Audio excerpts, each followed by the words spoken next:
अरे रश्मि बेटा, बड़ा अच्छा किया जो तुमने सरप्राइज दिया। बहू, रश्मि आई है, जरा चाय नाश्ता तो लगा दो।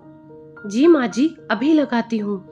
ननद को देखते ही नीता के मन में एक गुदगुदी सी होने लगी थी। अच्छा हुआ जो कल रात नैतिक से मेरी बात हो गई कि दीदी के यहाँ आने पर भी मैं अपने मायके जा सकती हूँ, और यही सही वक्त है जब मौके पर चौका लगाया जा सकता है। मेरे बलबूते अपने मायके घूमने आ गई है, और मेरे मायके की गलियां वीरान पड़ी हैं। मेरे बच्चों की भी तो गर्मियों की छुट्टियां चल रही है ना, तो मैं क्यों ना अपने मायके जाऊं। यही सोचती हुई नीता चाय और नाश्ता देकर अपनी पैकिंग में लग गई। दरअसल रश्मि का अपने मायके में कुछ ज्यादा ही आना जाना था, और आना जाना तो ठीक है, मगर उसकी इस घर में दखल अंदाजी कुछ ज्यादा ही बढ़ती जा रही थी।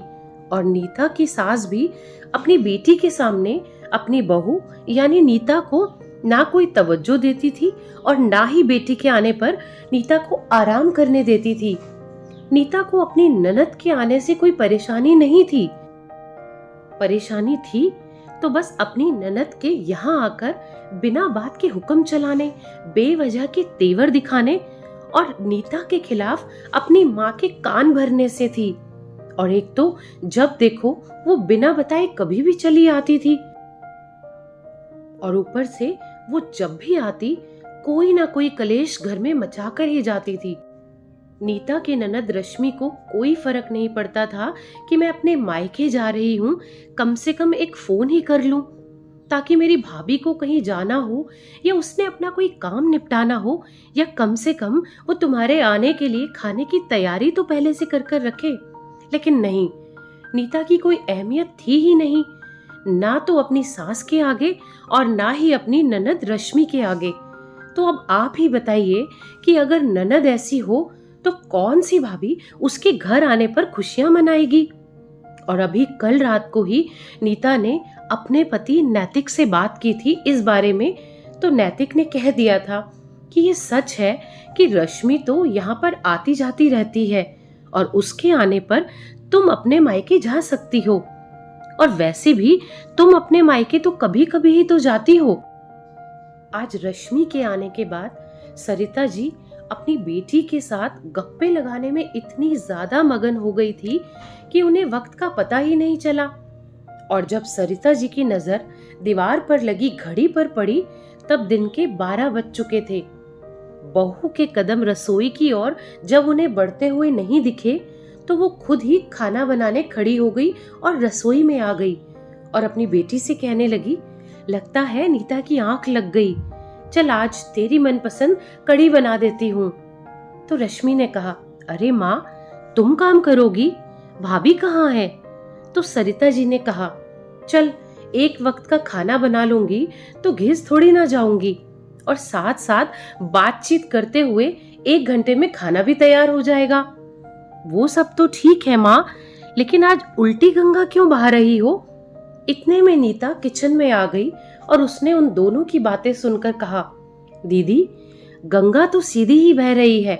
माँ जी के हाथ की स्वादिष्ट कढ़ी खाए हुए मुझे भी काफी दिन हो गए थे। आपके साथ साथ हमें भी खाने को मिल जाएगा। अपनी बहू की डिठाई पर सास और ननद एक दूसरे का मुंह देखे जा रही थी।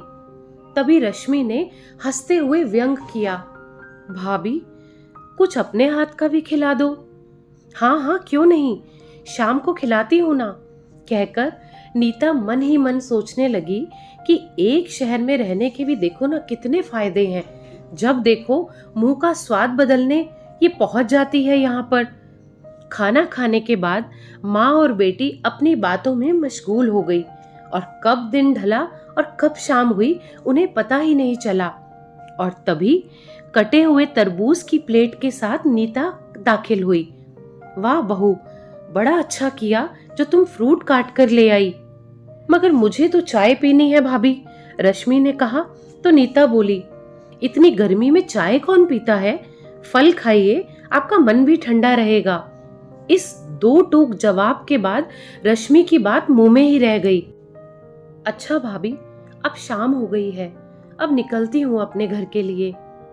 अब आई है दीदी तो आराम से 1-2 दिन रुक कर जाइए ना। अरे नहीं नहीं, ऐसे कैसे रुक सकती हूँ, मेरा भी तो घर परिवार है, जिम्मेदारियां हैं। कैसी जिम्मेदारियां दीदी? बच्ची तो आपके हॉस्टल में है और दिन भर आप अकेली ही रहती हैं। आप एक काम कीजिए, आप ना जीजा जी को भी यहीं बुला लीजिए। और वैसे भी बहुत लंबे समय से आप सबने फैमिली टाइम ही नहीं बिताया है, माँ जी को भी अच्छा लगेगा। और हाँ दीदी, मैंने पनीर और क्रीम मंगवाकर फ्रिज में रख दिया है। रात के खाने में आप मलाई कोफ्ते बना लीजिएगा। आपके भाई नैतिक को आपके हाथ के मलाई कोफ्ते बहुत ही ज्यादा पसंद आते हैं। तभी नीता की सास बोली, बहू तुम इसे काम करने को बोल रही हो? रश्मि तुम्हारी ननद है। अरे नहीं नहीं माँ जी, मैं तो दीदी का सम्मान कर रही हूँ। इस घर पर दोनों भाई बहन का बराबर का अधिकार है, तो कर्तव्यों के निर्वाह से परहेज कैसा? और दीदी का मन भी तो करता होगा ना कि वो पहले की तरह ही अपने परिवार के साथ रहें, दिन बताएं और काम करें। 2 दिन साथ रहकर वो कितनी खुश हो जाएंगी। नीता की सास अपनी बहू के दलील के आगे आज तो हैरान ही रह गई थी। अच्छा दीदी, मैं भी अब अपने मम्मी पापा से मिल आती हूँ, तब तक आप यहाँ अपने मायके में आराम फरमाइए। अपनी भाभी की ये बातें सुनकर रश्मि ने मन ही मन में कहा, आराम? आए थे हरि भजन को ओटन लगे कपास वाला हाल हो रहा है, यानी कि अपने उद्देश्य में पूरी तरह से असफल हो जाना। रश्मि को ऐसा लग रहा था कि जैसे उसकी भाभी नीता ने सब कुछ पहले से ही प्लान करके रखा हुआ था। रश्मि अपना मन बदलने अपने मायके आई थी, मगर यहाँ का रुख देखकर उसका तो रुखसती का दिल कर रहा था। जब तक रश्मि कुछ सोचती, कुछ समझती, नीता की कैब आ गई और नीता के बच्चे खुशी खुशी रश्मि और अपनी दादी को बाय करते हुए दूर निकल गए। दूर जाती हुई कैब धीरे धीरे छोटी और छोटी दिखाई देने लगी और माँ बेटी को घर का काम बड़ा और बहुत बड़ा दिखने लगा।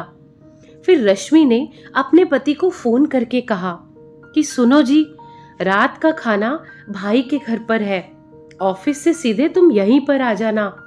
तो रश्मि के पति ने कहा, पर तुम तो 2-3 दिन बाद आने वाली थी ना। अरे अब वो सब छोड़ो, लगता है पासा पलट गया। प्रशांत मन ही मन चुटकी ले रहे थे, क्योंकि वो अपनी पत्नी रश्मि को और उसकी हरकतों को भी बहुत अच्छी तरीके से जानते थे। प्रशांत जी ने मन ही मन सोचा कि चलो अच्छा हुआ जो आज नहले पे दहला पड़ ही गया। तो दोस्तों, अपनी भाभी से उम्मीदें रखने से पहले आपको ये बात समझनी होगी कि आपकी भाभी भी किसी के घर की बेटी है। इसीलिए जैसा आपको फील होता है वैसा ही कुछ आपकी भाभी को भी फील होता होगा। ऐसे में अपनी भाभी के लिए आपकी भी जिम्मेदारी है। आपकी तरह आपकी भाभी भी कई तरह की सिचुएशन को डील कर रही होती है। अगर ननद भाभी को अपना दोस्त और अपने घर का हिस्सा समझ लेना, तो ननद भाभी के रिश्ते जैसा अनूठा रिश्ता और कोई हो ही नहीं सकता। तो दोस्तों, इस कहानी के बारे में आपकी क्या राय है, कमेंट करके जरूर बताइएगा। और ऐसी ही दिल को छू लेने वाली और प्रेरणादायक कहानियां सुनने के लिए इस चैनल को सब्सक्राइब करें। धन्यवाद।